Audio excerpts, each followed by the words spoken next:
суугаад дипломын ажлаа бич, судалгааны ажил бичгэд практик, урам зориг өгөх зөвлөмж. За энэ удаагийн зөвлөгөөгөөрөө дипломын ажлаа хэрхэн бичих вэ гэдэг талаар зөвлөгөө буюу нэг сэтгүүл дээр гарсан артиклийг орчуулан хүрэхээр шийдлээ. Энэ зохиолчийн хувьд би бас нэлээд судалсан. Тэгээд яагаад энэ артиклийг сонгож авсан бэ гэхээр зохиолчийн хувьд ер нь сэтгэл зүйч мэргэжилтэй хүн байна. Тэгээд нэлээд олон бүтээлүүд хэвлүүлсэн мөн ном зохиосон Канадын Лавалийн их сургуульд профессор хийдэг хүн байна. Тэгээд мөн Франц хэл дээр суугаад дипломын ажлаа бич гэсэн сэдвтэй ном бичсэн хүн юм байна. Тэгэхээр сэтгэл зүйч хүн яг нөгөө судалгааны дипломын ажил бичих хүмүүсийн хувьд сэтгэл зүйн талаас нь илүүтэй тустай байдлаар энэ зөвлөгөө гарсан болов уу гэж бодоод энэхүү артиклийг би сонгож авлаа. За тэгэхээр энэ артиклийг би ерөнхийд нь англи хэл дээрээс нь орчуулад хүргэж байгаа. Тэгээд орчуулахдаа яг бүтэн өгүүлрээр нүгцэж орчуулахаас илүү голгол утгуудыг авахыг хичээлээ. Гэхдээ орчуулж байгаад ер нь бараг л бүрэн шахуу орчууллаа. Яагаад тэгэхээр үг өгүүлэр болгоно нь нэлээд орхигдуулж болохгүй бас их чухал санагдсан. Орчуулсан хэсэг рүү оръё. Ер нь та бүхэн дэлгэцэн дээр яг энэ англи өгүүллийг харна. Мөн би бичиглэлийнхэн доор уг артиклийг татаж авах холбоосыг оруулчихна. Суугаад дипломын ажлаа бич, судалгааны ажил бичгэд практик, урам зориг өгөх зөвлөмж. Дипломын ажил, шинжлэх ухааны бичвэр бичих нь судалгааны ажил хийх аливаа үйл ажиллагаануудаас магадгүй хамгийн нүсэр, шантармаар, оюуны өндөр ачаал шаардсан даалгавар байх. Заримдаа дипломын ажлаа бичиж эхлэх шаардлагатай болоход бусад зүйлс ид шидийн юм шиг илүү сонирхолтой болдог шүү дээ. Жишээ нь цахим шуудан, таны research gate эсвэл Facebook хуудас та томшгүй олон судалгаа асуумжинд хариулах, дараагийн шүдний эмчийн цагаа товлох, гэр орны ажлууд, бүр муурны тарьсан хогийг цэвэрлэх гэх мэт. Тэгвэл бичих прогрессыг хэрхэн удирдах вэ? Хамгийн гол нь бид бичгийг дэлхийн хамгийн аимшигтай зүйл гэж үзэхээсээ яаж зайлсхийх вэ? Компьютерийн дэлгэц рүүгээ гимшилтэйгээр ширтгээ зогсоогоод үүний оронд бичих урам зоригийг хэрхэн олж авах вэ? Эдгээр асуултыг би 2014 онд Франц хэлээр хэвлэгдсэн Суугаад дипломын ажлаа бичээрэй номондоо авч үзсэн юм. Дараах хэсгүүдэд номонд дурдсан зөвлөмжүүдийнхээ заримыг нэгтгэн дүгнэлээ. Эхний сэдэв маань зориулж цагаа төлөвлөв. Энэ бол хамгийн чухал хэсэг. Дипломоо бичихийн тулд цаг гаргах хэрэгтэй. Хангалттай, мөн чанартай цаг. Нөгөө талаас энэ үед танаас бүрэн хамааралтай буюу хинч чамайг шахаж өдөөхгүй. Зөвхөн өөрөөс бүх зүйл хамаарна гэдгийг ойлгох хэрэгтэй. Тиймээс өөрийгөө удирдах, цагаа зохион байгуулахад анхаараарай. Зөвхөн компьютертай хоёр энэ үед магадгүй танд өөрийгөө зоригжуулах, удирдах, бусад хийх зүйлсээ төлөвлөх нь хамгийн хэцүү ажлын нэг байх. Энэ үед та хаягдсан, тусгаарлагдсан мэдрэмж авах нь илбэг байдаг. Тогтмол хугацаанд ажиллах байдлаар цагаа хуваарлах нь зорилгодоо хүрэх хамгийн шилдэг стратеги юм. Харамсалтай нь бидний ихэнх нь үр бүтээлтэйгээр хэрхэн бичих талаар анхаарахтаа муу байдаг. Хүмүүс ихэнхдээ хангалттай цаг гарахыг хүлээдэг. Нэг өдрийн хагас, эсвэл бүтэн өдөр, эсвэл бүр 7 хоног зав гарахыг хүлээдэг. Мөн бичих хугацаанд хязгаар тогтоодоггүй. Залхах хүртлээр мэдрэмжиндээ найддаг. Буюу нэг онгод орох үедээ бичэндээ л гэж боддог. Тайлангийн хугацаа ойртоогүй байгаа үед бид бичих үүрэгтэй гэж өөрсдөө мэдэрдэггүй. Мөн судалгааны ажлын нэлээд сүүл рүү бичих хэсэг нь орж ирдэг. Үүний үр дүн дипломын ажлын бичил тогтмол бус хуваарийн дагуу явагдаж ихэвчлэн дарамттай нөхцөл үүсгдэг. Бичих ёстой зүйлс хуримтлагдаж, хугацаа богиносч, түгшүүр, гэмшлийн мэдрэмж нэмэгддэг. Магадгүй тэр үед судалгааны ажлаа анх эхэлж байсан шиг урам зоригтой байх нь багассан байдаг. Иймээс одооноос дипломын бичлэг хийх цагаа төлөвлөл. Өдөр бүр, магадгүй ажлын 5 өдөр. Богино хугацаа тавь. Магадгүй 2 цаг. Энэ хугацаанд та жижиг зорилго тавиад л түүндээ хүрэхэд болно. Магадгүй нэг онолыг өөрийн үгээр тайлбарлан бичих ч юм уу. Энэ нь дараа таны онлын хэсэг эсвэл удирдгал хэсэгт орох байх. Цагаа сонгохдоо эртэж шувуу юу эсвэл шөнийн шавар шувуу юу гэдгээс шалтгаалаад хамгийн өөр тохиромжтой үеийн товлоорой. Энд бодолцох нэг зүйл нь дипломын бичлэл бол таны хобби биш.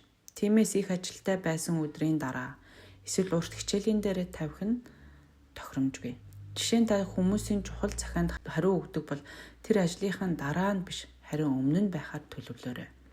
Мөн анхаарал сарниулах зүйлсээс зайлсхийгээрэй. Жишээ нь уцаар ярихгүй, бүр интернетийн холболтойч салгасан байх. Удирдагч багштайгаа уулзалтай очихдоо яадаг вүлээ? Яг түншгэ бичих цагтаа хүндэтгэлтэй ханд. Тууштай өөрийгөө бүрэн зоригжуулаарай. Эцэст нь төлөвлөсөн цаг чинь дуусахад бичлэлдээ зогсоогоод өөрийгөө амраагаарай. Дараагийн сэдв смарт зорилгоодыг тавь. Бичгтээ зориулж тогтмол цаг төлөвлөсний дараа энэ цагаа бүтээлчээр ашиглах стратеги хэрэгтэй. Энэ цагт бичээд байхад бүх зүйл ямар нэг бэлтгэлгүйгээр хялбар юм шиг санагдах нь мэдээж. Энэ нь та хүссэн газраа хүрэхийн тулд машин түрээслээд унахтай адил юм. Урагшлахын тулд түлшийг нь тогтмол хийх шаардлагатай шүү дээ. Анх байсан дүүрэн түлш үргэлж хэвээрээ байхгүй. Үүний адилаар судалгааны ажлаа анх эхлүүлсэн үеийн урам зориг, эрч хүч үргэлж тэр хэвээр хадгалагдахгүй. Шантарсан байдал нь таныг судлаачийн хөтөлбөртөө тохирохгүй боллоо гэсэн үг биш шүү дээ. Харин илүү тодорхой, бодиттой зорилго хэрэгтэй л гэсэн үг юм. Зорилгоо тодорхойлох нь яг л машины түлшээ дүүргэхтэй адил.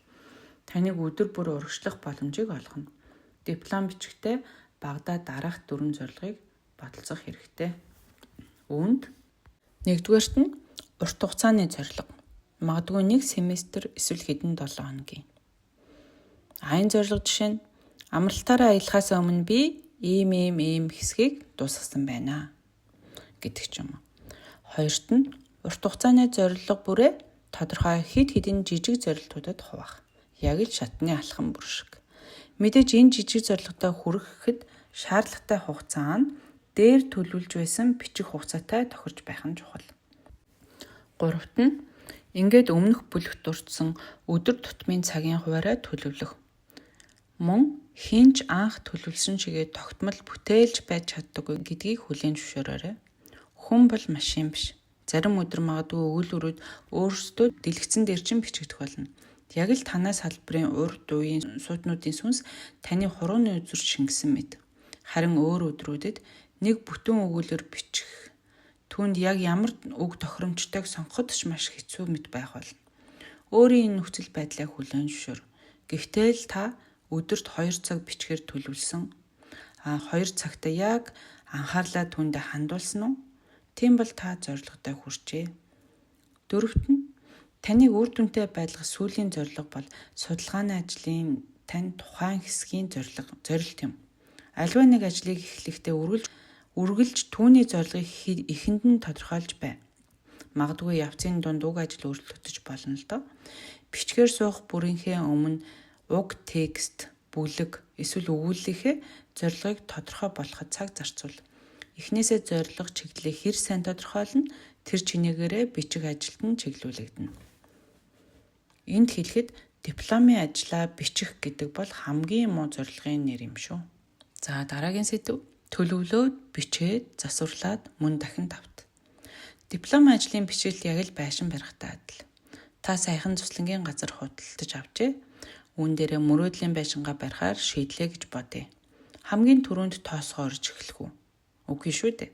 Магадгүй энэ бүхнээс өмнө цаасан дээр мөрөөдлийн байшингийнхаа ерөнхий хэлбэр дүрсээс эхлээд өрөө, давхар, хэсэг бүрийг нэг бүршлэн төлөвлөх нь гарцаагүй. Ингэсний дараа л барилгын ажлаа эхлэх ба мөн зэрэгцүүлэн эскиз сургандаа шаардлагатай засваруудыг хийгээд явах хэрэг гардаг шүү дээ. Шинжлэх ухааны бичиглэлч мөн 3 үе шатыг хэрэгжүүлдэг. Төлөвлөх, бичих, засварлах. Бүгд чухал. Хэрвээ дунд нь гацааж мухардалд хүрвэл өөрөөсөө би үүнийг хангалттай нарийн төлөвлөсөн билүү гэж асуугаарай. Хариулт нь тийм байвал дахин би бичих явцдаа засварлаж болох билүү гэж асуу. Сайн төлөвлөгөөтэй бол барилгын явцын замраагүй байдлыг хүлээн зөвшөөрч процесстой л итэг. Одоохондоо хананд хараахан суйрлуулаагүй байгаа цонхонд хөшиг тааруулах гэж оролдох хэрэггүй. Хэд төгсд тэмүүлэх нь аюултай үр дүн авчрах талтай. Сэтгэл зүй тань эерэг, урам зоригтой, өөртөө итгэлтэй болж байж бичиж эхлэнэ гэж бүү хүлээ. Харин эсвэргээрээ тогтсон цагт төлөвлөгөө гаргаад түүндээ үнэнч бай. Энэ нь та өөртөө итгэх итгэлээ нэмэгдүүлэх арга юм. Туршлага хоримтлуулснаар төгс төгөлдөр дөхдөг. Өөрийгөө хуурам эхлэгчийн синдром буюу импостер синдром автуулахыг бүү зөвшөөр. Та хичээх юм бол, оролдох юм бол, мөн өөртөө алдаа гаргахаа зөвшөөрж түүнээсээ суралцах юм бол хангалттай сайн байна. Бүр шилтгэнч байх болно. Цалгардах болон төгс төгөлдөр тэмүүлэхдээ эрс тэмцэж өөртөө халамжтай байх хандлага хадгалж үлд. Амжилт хаанаас ирдэг гэж сайн зохион байгуулалттай ажиллах арга, бодиттой зорилго тавиад түүндээ хүрдэг ур чадвар, сайн мэдлэг болон өөрийн давуу талаа ашиглах чадвар, эрч хүчээ барах эрсдлээс сэргийлэн амьдралын зөв тэнцвэрээ хадгалахаас л эхэлдэг. Хэд төгс байхыг хичээх нь таныг үргэлж бүтлгүүтэл рүү хөтлөнө. Дараагийн сэдэв. Их хэл нь биш үед англи хэл дээр бичих. Их хэлнээсээ бусад хэл дээр бичих нь шинжлэх ухааны бичиглэлийн хувь хүнд очих хүндрэлийг нэмэгдүүлдэг. Шинжлэх ухааны бичиглэл нь өөрийн дүрмтэй байдаг ба англи их хэлтнүүд үүн дээр бодилдог. Мэдээж танд бичиглэлийн сайжруулалтын дээр чинь ажиллах цаг хугацаа, дүрмийн ном, эсвэл мэргэжилтэн хэрэгтэй. Англи хэлтэй найз, багийнхан чинь илүү туслах байх. Дээрх дурдгдсан алхмуудыг эрт хэрэгжүүлснээр өөртөө алдаатай ч хамаагүй бичих. Дараа нь хянаж засварлах боломжийг өөртөө бүрдүүлдэг. Миний Франц хэлтэн оюутнуудын ихэнх нь англи хэл дээр бичих айдастайгаа тулгарх нь хамгийн хэцүү алхам гэж надад хэлж байсан. Эцэст нь магадгүй тэд англи хэл дээр сайн бичигч, магад зарим тохиолдолд Франц хэлнээсээ ч илүү бичдэг байснаа ойлгодог. Учир нь бид өөрийн их хэл дээр бичгэд ашиглагддаг зарим нэг илүүц үг хэллэгнүүдийг англи хэлд хэрэглэлгүй шууд утгаар нь ашигладаг. Дүгнэж хэлэхэд эрдмийн зэрэг хүртэх тэр тусмаа новшийн эрхэм дипломын ажлаа бичнэ гэдэг амар зүйл бишээ. Үүнд хүрэхийн тулд энэ зөвхөн танд биш ихэнх хүмүүст хэцүү байдаг гэдгийг өөртөө үргэлж сануулж байх хэрэгтэй. Хэдийгээр үргэлж урамтайгаар биш ч диплом бичлэлдээ оролдох, хичээх сэтгэл зүй нь миний хувьд хамгийн төгс туршлага гэж би хувьд ойлгосон. Та ганцаараа биш. Одоо ганц надад итгэх биш. Яг одоо өөрөө очиод бичих, урам зоригоо үүсгэх, эсвэл удирдаад бичих гэж байгаа сэдвийнхээ гарчгийг унших нь нэн тустай байх болно.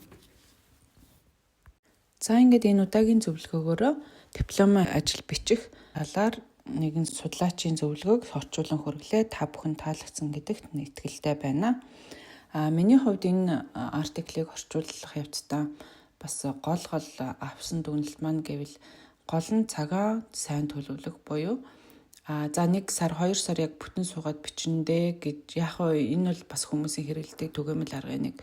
Гэхдээ бас яг өөртөө маш их дарамтлахгүйгээр хэрвээ бичээ гэвэл эхнээс нь буюу ер нь судалгааны ажлаа эхлэхээсээ эхлээл 7 хоногт нэг тогтмол өдрүүдийг, тогтмол цагуудыг тавиад яг түүндээ бүрэн зарцуулаад тэр цагаа хүндэтгээд яг бичих нь бол илүү үр дүнтэй арга юм а гэсэн санааг үл хэлж ах шиг байна. Тэрнээс гадна төгс төгөлдөр байхаас зайлсхий гэдэг бол бас их хэрэгтэй зүйл юм шиг санагдлаа. Яагаад тэгэхээр бидний хувьд бол ер нь би нэг жоохон дутуу уншицсан, дутуу судалсан юм чинь гэдэг юм эсвэл энэ хэсгээр жоохон дутуу байгаа юм чинь гэдэг ингээд нэг mëсэн сайн юм хийдаа гэд хоошлуулад байдаг шүү дээ. Тэгэхээр үүний оронд өөртөө итгээд өнөөдрийн байгаа мэдлэгтээс итгээд түүнийг ямар ч гэсэн үр дүнгээ гаргаж тавиа.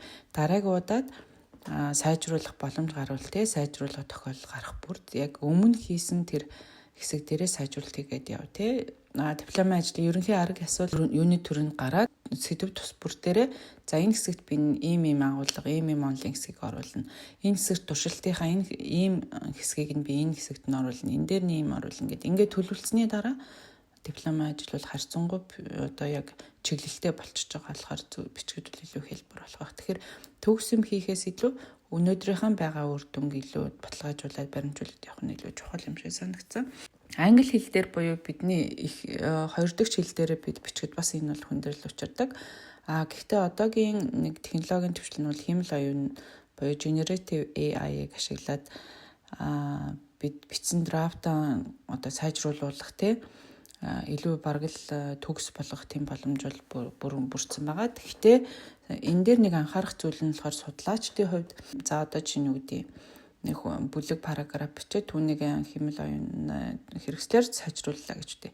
Тэгвэл түүнийг эргээд шалгах хэрэгтэй юм шиг санасан. Яг тэгэхээр тухайн судлаач хүн буюу таны мэргэжсэн тэр мэргэжлийн хувьд энэ санааг би ийм л үгээр илэрхийлвэл илүү яг нюанс нь гарч ийна гэсэн санаан дээр хиймэл оюун магадгүй хэл зүй талаасаа илүү хараад өөр үгээр сольждог. Гэхдээ тэр чинь таны судалгааны санаа гарахгүй байх тохиолдол байна гэсэн олон өрнж байгаа хэлцүүлгийн нэг байгаа. Тэгэхээр энэ дээр бас анхаарал зүгээр хаа. За энэ мэтчлэн таны судалгаагаа хийхэд судлаач болоход хэрэгтэй зөвлөгөө хичээл видеонуудыг би дараагийн дугаараараа хүргээд явах болно. Та бүхэн манай Facebook хуудас болон YouTube сувгаас хүлээн авч үзээрэй.